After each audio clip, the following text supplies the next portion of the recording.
What if someone you loved became one of the richest people on earth? Not you, them. This is what your life might look like if you were part of a family worth $1 trillion.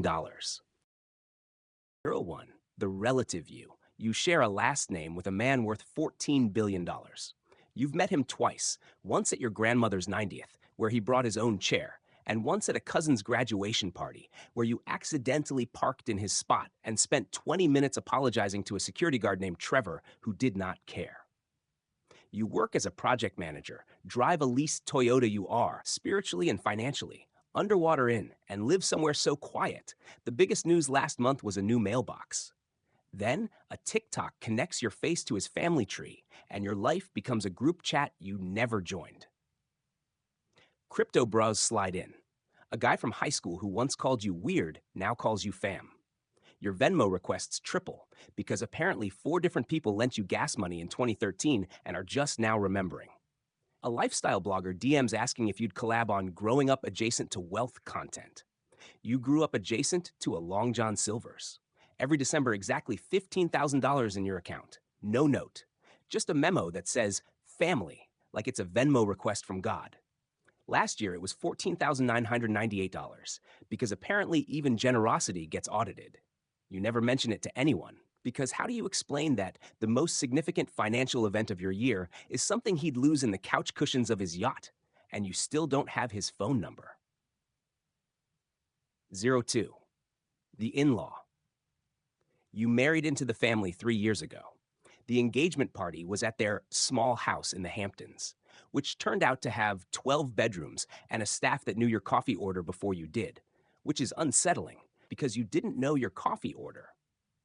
Your bachelor party was a weekend in Vegas paid for by your future brother-in-law, who dropped $50,000 on bottle service the way normal people tip a barista. Now your credit card has no limit, but anything over $10,000 gets flagged by the family office, a phrase you still say like it's a joke, because saying it seriously feels insane. You drive a Tesla that was a welcome to the family gift. Yeah, live in a penthouse, technically owned by a trust, and vacation somewhere. Your room costs more per night than your old rent. But family meetings still happen without you, and your spouse's siblings have a group chat you're not in. Your prenup has a morality clause. You are legally not allowed to embarrass a family whose group chat you can't access. 03. The sibling. You grew up in the same mansion. You remember when your brother cried because he didn't get the pony he wanted for his 8th birthday. He now owns several ponies, several countries' worth of real estate, and $22 billion. You have $10 million, which makes you richer than 99.9% of humanity, and somehow still the poor one at dinner. You built a company that's actually profitable, employs 200 people, took a decade of your life, and every article about it opens with brother of billionaire tech mogul, like your entire personality is a subheading. He offers to buy your company every couple of years, casually, the way someone suggests brunch. The offers are generous. Accepting would mean admitting you can't do this without him. You've said no 3 times. Each no costs you something you can't quite name. Your kids go to the same school as his. His arrive by helicopter. Yours take the Tesla. It's a small difference that somehow ruins your whole morning. 4. The best friend. You were roommates in college, best man at his wedding. Back when he was just a guy with a bad idea about disrupting industries and too much confidence. You told him to go to law school. He named a conference room after you as a joke about how wrong you were. You're invited to everything. The galas, the private island, the Super Bowl box, and consulted on nothing. When you pitched investing in your friend's restaurant, his assistant scheduled you a formal meeting, like you were a stranger cold calling the front desk of your own friendship. He pays for dinner every time because the number means nothing to him, which means you never get to be the one who pays, which means 15 years in, you've never once picked the check for your best friend. You're grateful. You're also quietly furious. Both, forever at the same time. Nash, 05, the child you're.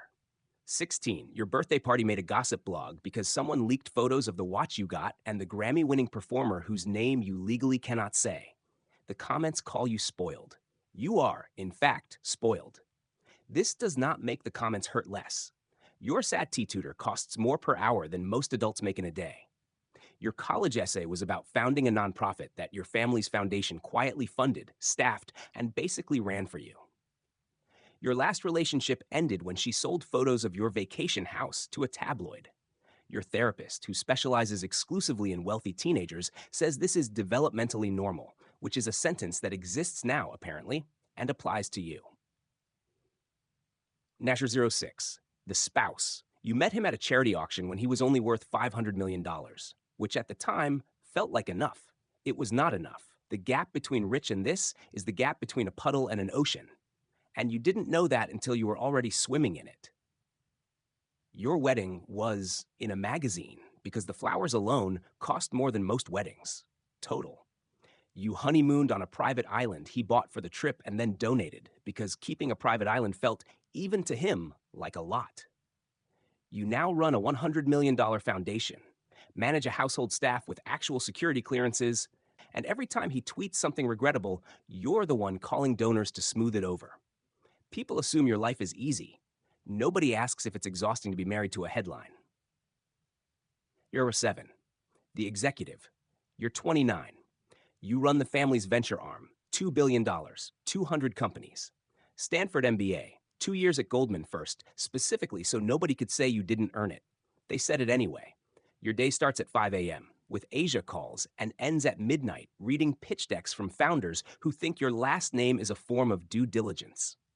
You've passed on deals that would have made you look like a genius and funded ones that collapse spectacularly, and every single decision gets relitigated by people who watched you learn to walk. When it works, it's the family name. When it doesn't, it's nepotism. Your actual performance is somewhere in between, and nobody's written that article yet. 08. The heir, you're 35, and everyone has known for a decade that you're next. Your father sits in on the board meetings, but you're the one presenting to analysts who remember when you were the intern who got coffee orders wrong. You work on 100-hour weeks. You haven't taken a real vacation in 4 years. Activist investors publicly question whether family control is good business, as though you're not standing right there. Competitors try to poach your best people just to see if you'll notice. Your marriage survived. Barely. Your kids see you on weekends when you're not traveling, and they're already showing the exact symptoms you had at their age, the ones nobody in your family has a name for, because naming it would mean admitting the empire costs something. 09, the patriarch. You're 68. You're worth $48 billion. You've built companies that employ 500,000 people, funded research that changed medicine, and donated enough to get a building named after you at 3 different universities. Presidents call you for advice. Your opinions move markets before you've finished the sentence.